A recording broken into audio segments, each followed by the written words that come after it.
My next business networking event is on Wednesday, the 10th of April. Look, if you're an entrepreneur, you're a business owner, or you're just someone who wants to learn how to get into business, then you need to be in environments like this. It's in the heart of Manchester City Centre. The tickets will be in the link below. Yeah, so I do them in my socks. I mean, I don't blame you at all. Nice and comfortable. Yeah. So who have you been speaking to, like, recently, or what are you trying to get out of? You know what it is? You know when I today? started this podcast, initially it was like out of boredom. Yeah. And then it went to bringing business and entrepreneurs on. Yeah. And seeing what sort of value they can bring to the audience. And just because we've been through a lot of shit, right, as business owners. Yeah. We can teach someone something where they don't make the same mistakes. So, and then for me, it's just about picking the entrepreneurs. It doesn't matter where they are in their journey, just as long as they've been through a little bit of a fight, and then I can bring them on and ask them questions and almost treat it like a masterclass. Yeah. And just give game to the audience where they can, look, I'll be honest, most people, they're not going to do anything anyway. Because when you tell someone to do something, they just don't do it. They just don't value free information. Yeah. But as long as we do our part, then at least it's out there. It's out there. Like, I've told somebody proper, like, how to do webinars from the start to finish. Look, do this, you'll make that. And they just don't go and act. Yeah, just don't do it. Don't take action. Yeah. So, well, yeah. You can lead, what's the thing? You can lead someone to water, but it doesn't mean they'll... Yeah, but that's just the truth. So, yeah, and then just going through, like, mindset stuff, like how your mindset is, and just a little bit about your background and stuff like that. So, okay. But it's freestyle. It's good, yeah, totally. I mean, it's great to chat to any sort of... anybody within business about what I'm doing, because obviously it's great marketing for me, and it expands and advertises what I'm doing in business. Yeah, 100%. It looks good. I'm growing as well organically, like. Yeah. Sarah, thank you so much for coming on. Pleasure. As I was saying just then, like, when I started this podcast, it was about bringing entrepreneurs on, business owners on, and just give people game, just tell people what you do, and just hopefully someone will watch this and take action. Maybe because you're in the event space, right? And the membership space, and you're in that. Yeah, absolutely. Yeah. So we run events to put our clients together. Yeah. So yeah. And you never know, someone might be watching and they might want to start getting to the event space and that sort of thing. So for those that don't know, how would you introduce yourself and what do you do? My name's Sarah Restrick. I own a private members club, and it's based in the Northwest, so Manchester, Leeds and Liverpool. And our members are business owners, high-level executives, sort of C-suite level, and high net worth individuals looking to meet other like-minded business owners and people within that field in order to do business. So we don't have a physical space, so I connect everybody through a luxury calendar of events. So anything from private dining to days out the races to like luxury showcase events, or we'll do like a property panel, basically anything possible to get like members together to build those relationships, have those conversations, and then in turn get some business return. Wow. So yeah, that's what I do in a nutshell. Yeah. It's busy, right? Very busy. 3 cities, just launching into London later this month, and a lot of members, so lots of people to get around, and it's been I've had it on my own now for 2.5 years, so It's been a growing progress at the moment. So did you start this 2.5 years ago? So I worked for a lady who had been running it in Manchester for 9 years prior to me meeting her. So I met her in 2019, and I was working for another guy at the time, and she'd been running the networking business within Manchester for 9 years.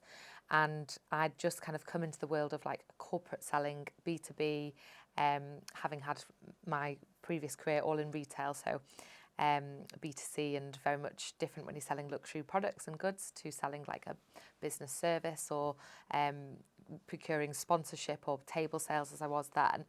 And I met her at one of the big tennis events that I'd been running at the time, and went to a few of her events, and all the people that I met, I was like, oh, these are the relationships and people I've been trying to build over the last 9 months. It's all key movers and shakers across Manchester, really high profile businesses across like multi-sector.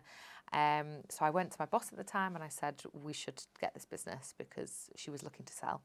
And I said, we can obviously immediately have a calendar of events, not just the one event that we were doing, the tennis event, but also we get a database of clients that we're looking for. Very smart. Very smart. It is though. Savvy move, yeah. Well, it's all about who you know, isn't it? Business, and yeah, I love it. realised really quickly, even with all my years in selling and developing relationships, that without a prior introduction or relationship or but without having that sort of foot in the door, it's really difficult to sell any sort of product or service. And you need that sort of introduction, if you like, in order to then get through to the right decision maker. So that was what the membership was all about. But because I had a background in luxury, I was really keen to put the two together. So, you know, you can network 24/7 in any city. Yeah, you know, yeah, yeah. You just go to events, you go out to the good hotels and restaurants, and there's loads on. So why would people join a private members club? And it's about, A, the clients that you have part of your database and the relationships that you've got, but also, you know, that this level of community, it's like-minded. And I wanted to do something a bit different, and I wanted to make my events very high-end and of luxury calibre, so that you're creating memories and experiences as well as developing introductions. Wow, I love that. So 2.5 years ago, you went to your boss and said... It was 4 years ago, actually, that one. 4 That was years ago? 2019. So yeah, I went to Before my boss. COVID? Before COVID. 6 months before COVID, actually. Yeah. So yeah, I went to him and said we should buy the business. Long story short, he did. He made me a director of the business. And we basically took over a database, and 6 months later went bang into COVID, into lockdown, which was obviously quite interesting when you were running an events business. But I basically ran it through the pandemic.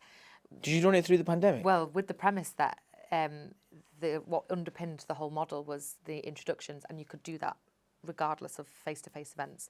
So we did weekly webinars, Wow. which is what everyone did, I guess. Yeah. I got people on to give advice, just connect really. And then once everyone was zoomed out, we then worked with the restrictions. Every time something changed, we changed and adapted. So I took clients up a mountain for one of the events that we did. We did dinners of 6 outside when we were allowed to do that.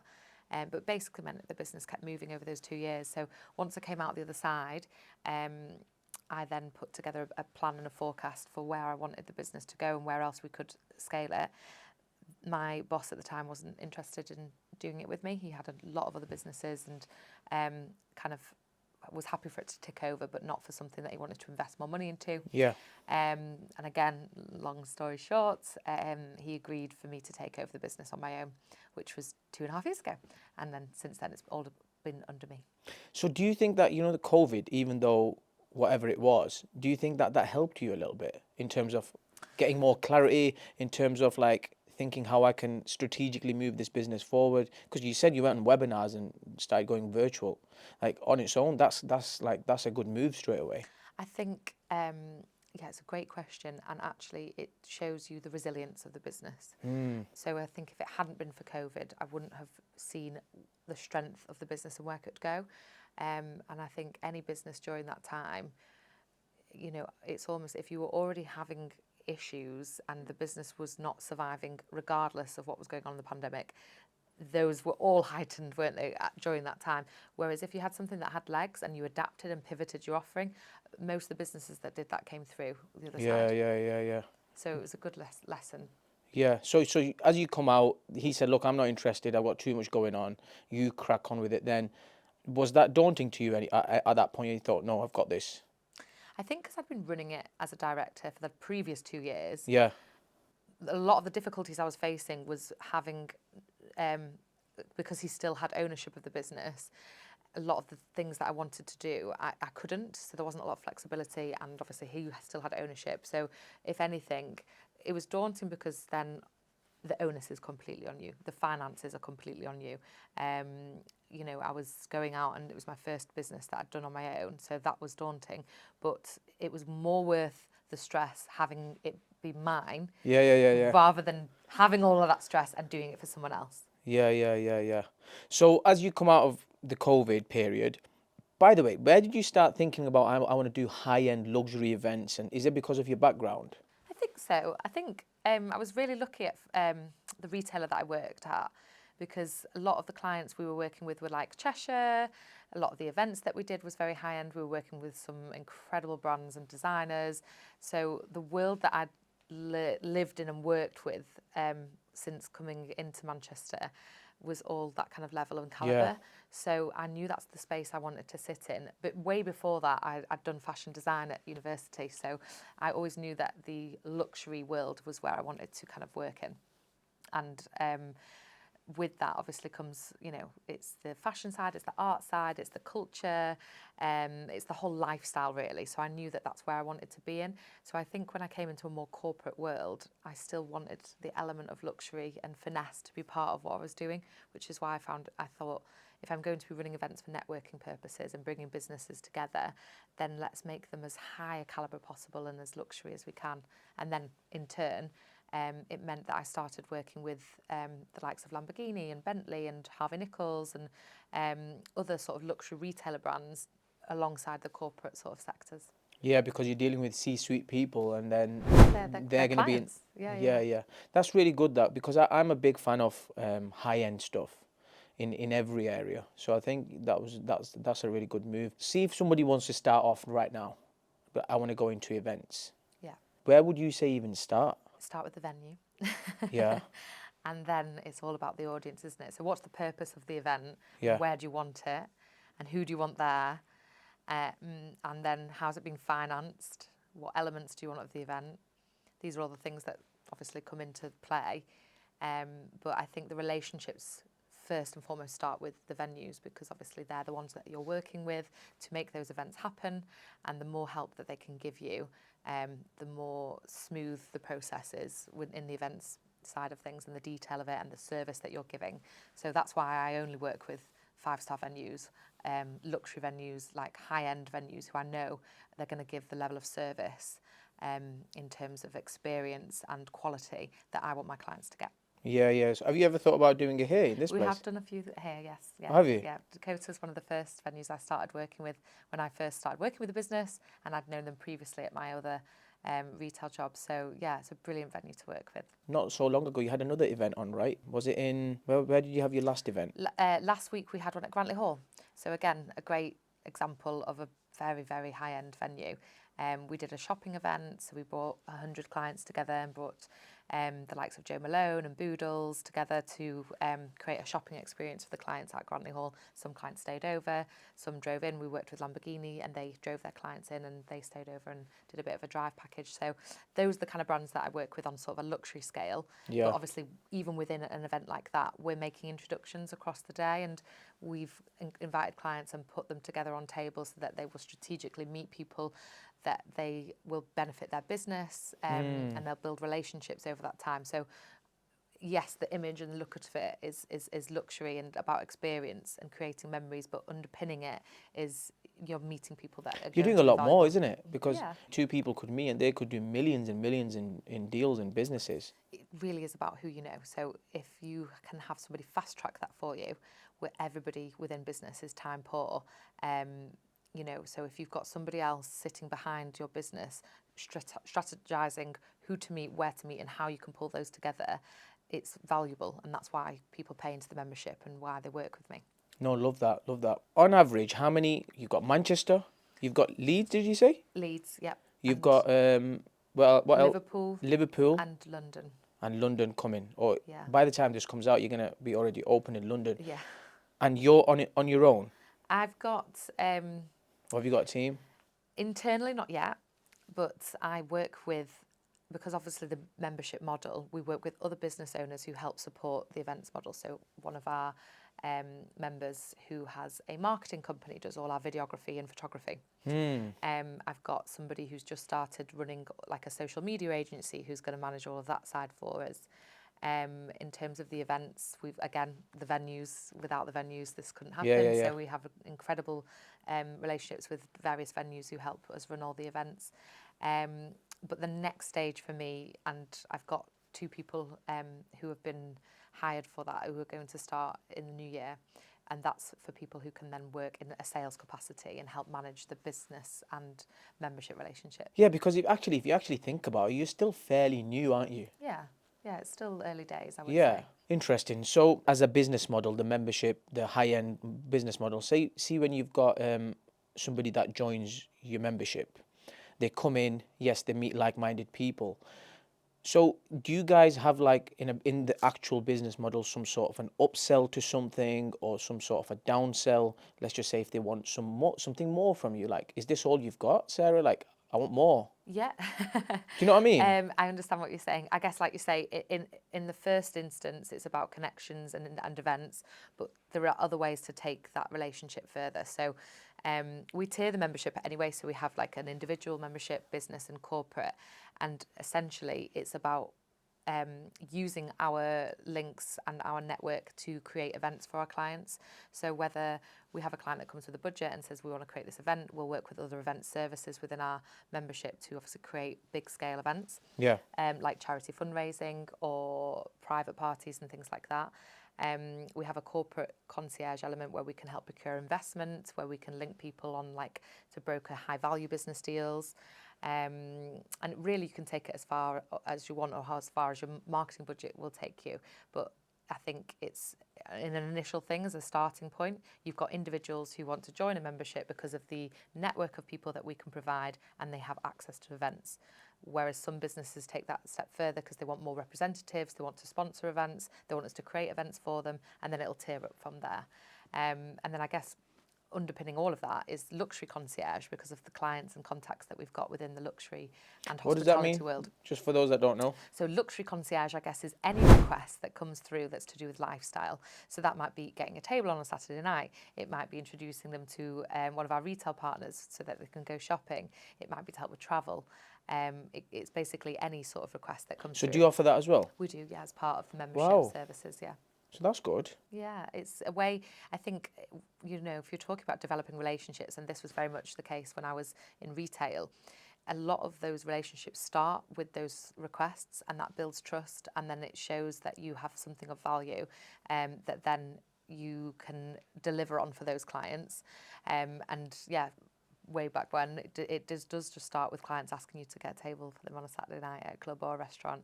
And then as it develops further, you've got clients who have budgets to put on large-scale events with you, and they've got that trust there from the beginning. Yeah, yeah, interesting. So how many events do you actually put on? Like, for example, Manchester. How many events would you put on here? How many events would you put on Leeds, Liverpool, etc.? From now until the end of next year, there's around 107 events in the pipeline.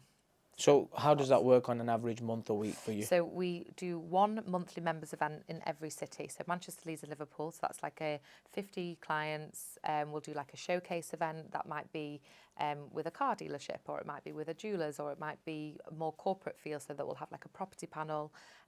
We're planning something with sort of our wellness partners to do something in the new year that's a little bit more spa focused, aesthetics focused, again, in the wellness industry. So those are the kind of monthly members events that bring and connect all the clients together. Then we'll do private dining, which is where we can put together an intimate guest list. And obviously, if you're sat having dinner over a period of time in the evening, you can establish a relationship a little bit more intimately in that way. So we do many of those in and around the kind of monthly events, because either we're putting them on and we're building a guest list, or a client could come to us and say, we're an investment firm or we're a banking firm and we'd like you to put together a table of high net worth investors that would be interested in our services.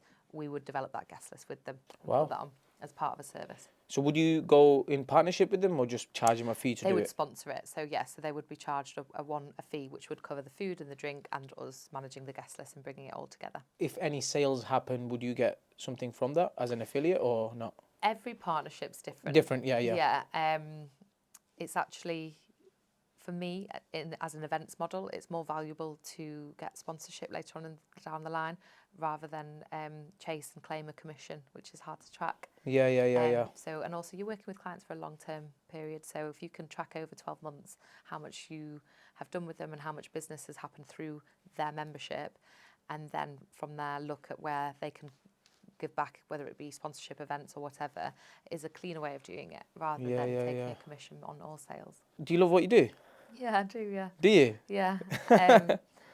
It's definitely a lot of work, but I really believe in it. And I've seen through, you know, I love connecting people. That's what I really love. And I get a real thrill, you know, if I'm at an event and I've put that together and I can see people chatting and building relationships and then they do business from it. Yeah. That gives me a kick. but I can really see this scaling across multiple locations, and I think there's a lot of value to what I do, so I do enjoy it. Yeah, it's interesting. So because what I'm thinking about is you do one month. So in Manchester, you would do one event for everybody every month. So 3 main cities, there's one every month with the private dining, and then we do like additional luxury events. So that might be the Christmas shopping event. We've got 2 Christmas events at the start of December. We might do something. We did an event with one of our partners a few years ago where we took clients to Marrakesh for a retreat. We've got, so those things come in all the time. Clients might ask us to take them to Wimbledon, to the races. Like I would say 30% of the events are like additional sort of add-on events, whereas the core business model is the monthly members events and private dining. Yeah, so you've got like good recurring money coming in from your memberships, right? So I guess the model here, you need to grow your membership really, don't you? I guess like anything, that would be it's building the network and growing that across cities, which is most valuable. But the other side of it is the bigger the network is, the more value it is to members, because they can make new business. If you've got the same people attending every event every time and a small network, there is a limit to what business you can do with those clients. Like everybody needs lead generation, don't they? They need new business and new clients and fresh ideas. So if you can scale that across multiple locations, but in a way that's still exclusive and still with a focus on building relationships in a an organic and real way, then I think that's how it would work. In your business model, currently, what's your strategy in terms of getting customers, new customers, and lead generation? What is it? Most of it comes through referral. So existing members refer new business to us. That is the majority, and I think there's a lot more we could do with that in terms of incentivising members to bring new business in. And then the second part of it is going into new locations. Yeah. So that's why I want to be in London. We've got a lot more work to do in Liverpool in terms of developing events down there. I'd love to be in Edinburgh, Birmingham, Nottingham. Like there's You want to grow, right? Yeah, definitely. And maybe it could be a franchise model later on down the line. Yeah, so much potential, isn't it? There's a lot of potential, but I think what I've worked on the last 4 years, and obviously as it's been my own in the last 2.5, is understanding the processes and operations that goes on within the business to then scale it, to take it to that You need further. to get it, understand it to a T, don't you? Yeah, it's definitely. crazy that, because that's how every business owner does it. Absolutely. You have to understand it before you start. And every aspect of it, all the details. I think when I first took over, I was trying to outsource everything and build in a team, and it just was too much too soon. And I didn't, I was trying to bring on a team before I actually knew what the operations were myself. How could I train other people to help me with the business when I didn't even know what it was that needed? So that these poor guys were like, we need some direction, and I'm trying to build the business as quickly as I can and bring money in. So now I would say I'm at a point where I know fully the customer journey, what the value is, where the operations are of the business, and then how it can be scaled. Now I can bring people in. So you know what? I forgot to ask you this question. So when you took over from that director, did you put any money into it? No. Okay. It was. I guess you don't. Yeah, it wasn't appropriate or needed at the time. It was not about that. It was about him giving me his blessing to continue something that I'd been doing on my own. So yeah, it wasn't a case of taking So let's just say you pick, for example, a location. You're going to do an event here. I would, just thinking about it from somebody who doesn't know much about events, I would think the cost would be the venue. Is that right? Or how? Like what? Yeah, well, the main cost is the cost of the event. So food, drink, any entertainment, all the elements that goes into putting an event together. So on average, what would an event on average cost for you to, like, let's say you wanted to put a brilliant top-end event? It totally differs. It depends on the size of the event, how many people are doing it, what sponsors that you've got. An event the size of, for 100 people could cost 20 grand upwards. Yeah. You've then got to cover that in terms of sales, Sponsors, sponsorship and table sales. But equally, depending on the venue, you might have a deal for, everyone's price point's different. Yeah. So yeah, I think it totally differs. Each event differs.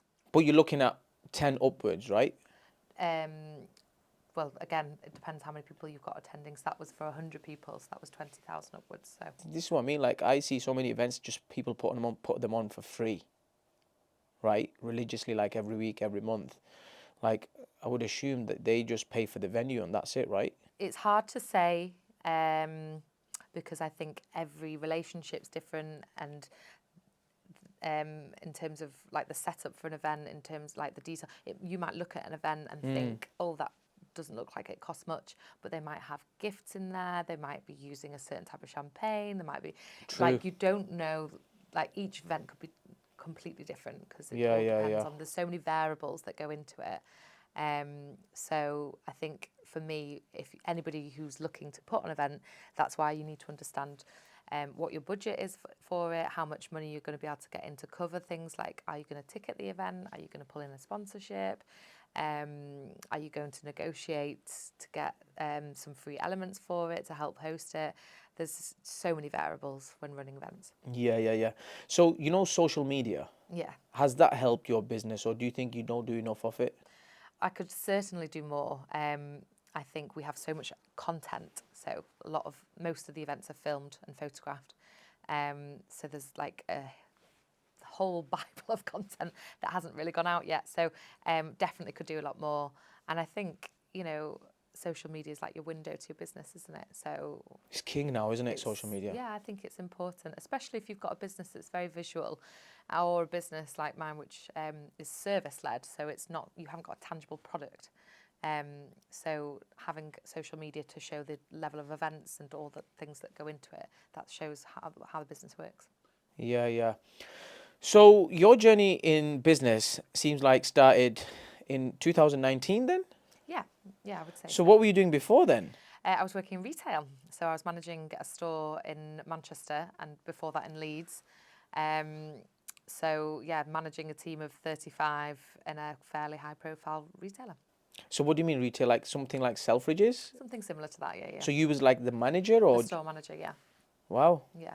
And how long have you been doing that for? Nearly 10 years. I ran that store after I'd, what's the word? Graduated is the word I'm looking for. So I ran that store after I graduated from university, and before that had been like a ladies wear manager, and before that had worked as a personal shopper. So yeah, around 10 years within that business. So you've got retail experience, right? A lot of retail experience, and before that had worked in various other retailers, always of a luxury or high-end sort of level. Since you was a store manager, right? So you're an employee, right? Yeah. So how do you go from the employee mentality to now an employer mentality, like a business owner? What was that transition like for you, or did you not? No, it's a great question, and it definitely is a transition, because I think. And what would you say the difference is as well? Like The if you differences. yeah. So, well, I would say the biggest difference as an employer to an employee is shutting off and having time out. So I think the feeling when it's your day off, or you've got to the weekend, or you've got a holiday, you don't get that feeling when you own your own business. So that was a big change. And I think the pressure. Now, I've always been in leadership roles and management roles, so I've always had that experience of like external pressures and putting that on yourself and having an expectation of like how hard I wanted to work and what I was trying to deliver within those businesses. But the pressure when it is completely your own business, and managing those finances and managing all the other responsibilities, that's a big difference and a big change. But on the flip side, there's no cap to what you can earn. Yeah. You have full flexibility and freedom, and it's your own. It's your business. Like you're here today because you can. Yeah. Right. Yeah. So if and I think that freedom is valuable to me. Yeah, for sure. freedom, right? I think that's the ultimate goal, isn't it? Freedom. Yeah. To be able to do what you want from where you want, right?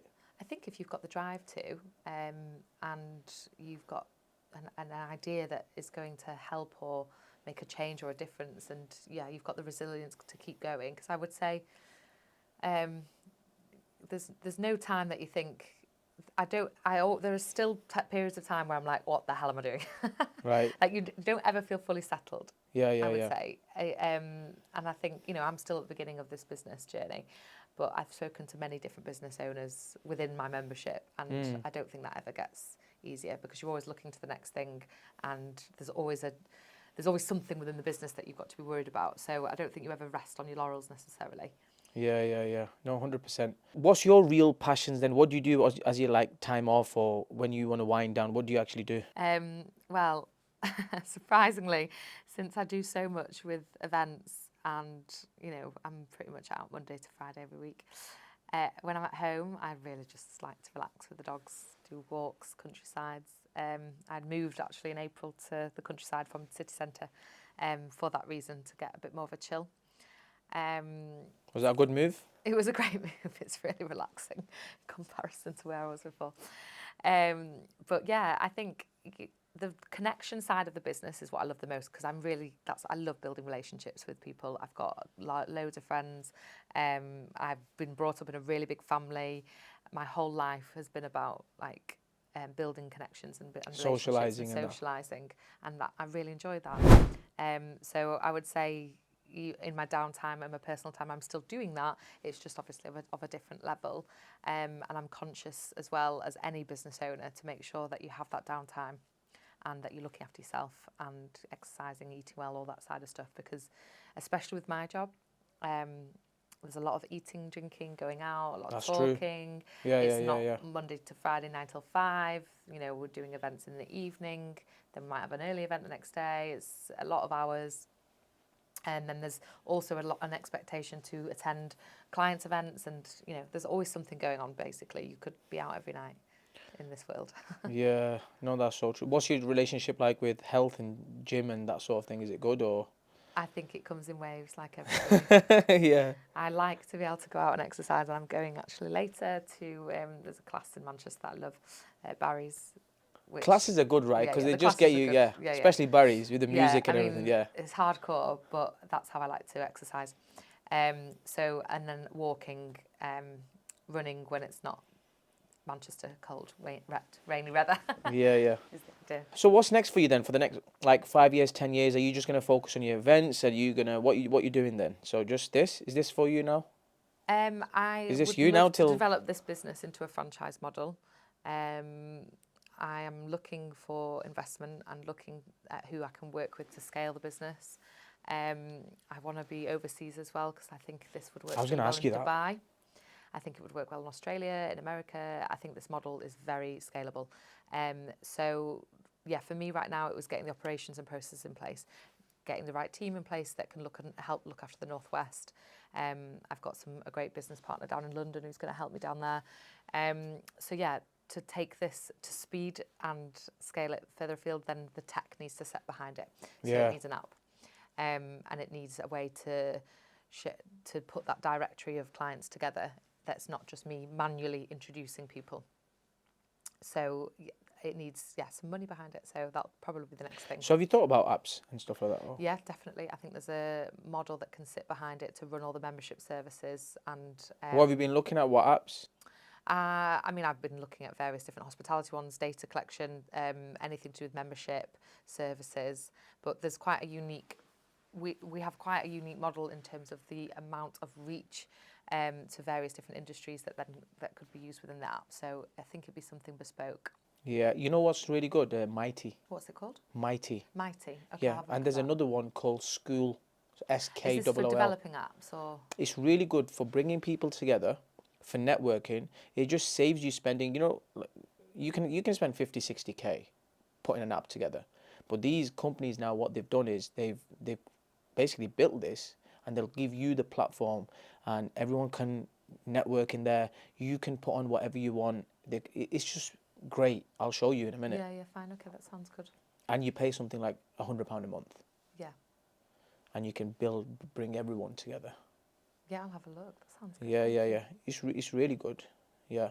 So when you say investments, you're looking for investments. Like how, where, like what investments would you right now need? I think for me, to scale the business, obviously it needs some money behind it. It needs staffing. It needs the marketing. It needs the app development. There's some, which a lot of can be self-funded through the business because of the membership model, but to put some speed on that, obviously the investment route is probably where I would look to go to, but it would be also a way to connect further networks. So if you've got an investor that's got an amazing network of their own and you bring that into the membership network, that would probably be the best way to keep developing the model. And then, yeah, with a view to probably exit and do something different once I've developed a business in that way. Take it abroad, do franchise. Yeah, well, you got great scope, haven't you, really, with this? There's so much you could do because there's so many, it's multi-sector, so it's loads of different businesses and there's lots of trends and patterns within each sector which differ. So there's lots of ways of really developing the Yeah. opportunities. So do you have any, as a business owner, do you have any mentors as well that you work with closely, or? Yeah, definitely. I mean, And do you read books? And I read books, yeah. Firstly, with the mentors, I would not be where I am today without the business owners and leaders within the membership who have helped me. Like, I was so privileged to be able to work with, you know, real movers and shakers across Manchester and Leeds and Liverpool who directed where to go and how to develop it and brought their networks in and advised. So yeah, absolutely. I think that's imperative. And then I think there's a lot of self-learning, isn't there? You know, the books that you read, the podcasts, like who you're wanting to be and mirror yourself to. So there's so much information out there. So I love TikTok because it's quick, short and fast. Do you like TikTok? I love TikTok. It's not going to go anywhere anytime soon. But it's quick information, quick, like that in a short burst. That's like you can learn quite quickly. So yeah, I think we're in a really amazing era, you know, where we've got so much information on our fingertips and we can get a lot of learning from that. But then I think you also have to kind of go by your gut and your own sort of nerve and kind of what your vision is and plan and kind of stick to that too. There's so much you can learn from books and reading and do you read advice. Books? Yeah, I would say, I mean, gosh, I didn't have a TV growing up, so I loved reading. Oh, did you? My mum made the decision not to have a television because there was 8 kids. So she didn't want us all fighting over the TV. So fiction for me growing up, like Harry Potter, Lord of the Rings, like Dan Brown, all of that stuff, I used to read avidly. I don't read as much fiction now. Reading the Diary of Diary of the CEO book. Yeah. So stuff like that. You know what's really good? I've just recently finished it. It's called The Hard Thing About Hard Things. Okay. And so the hard thing for business owners is really good. Yeah, okay. I'll read. Read that it. Sounds good. Always love a recommendation. I'll get from listening to the podcast, I then read their books. So, which is the 48 Laws of Power, I think. Yeah. I think that was my first book I read. Yeah, and then Rich Dad, Poor Dad.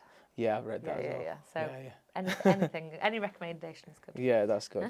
Are you a big fan of investing in properties, or is that on your radar, or do you know much about that? Or I know nothing about that, but I've got lots of clients who do that, and obviously lots of businesses within that sector. Property is probably one of our largest sectors that we deal with because I think, you've got the property companies and all the things that come with that, whether it's interior design, marketing, or development or construction.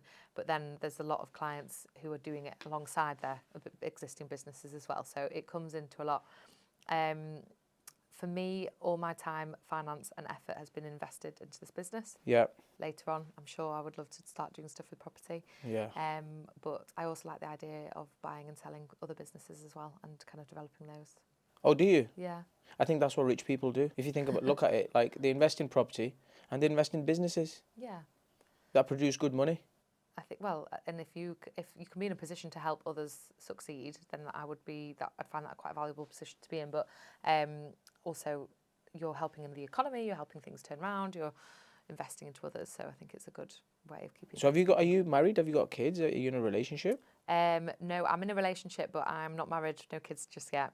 Yeah. Definitely something that I want. It's just not for me right now. I think with everything that's been You're going just on in the focused, business. aren't you? Yeah. But 100% that's in my future. Like I said, I'm from a big family, so Yeah.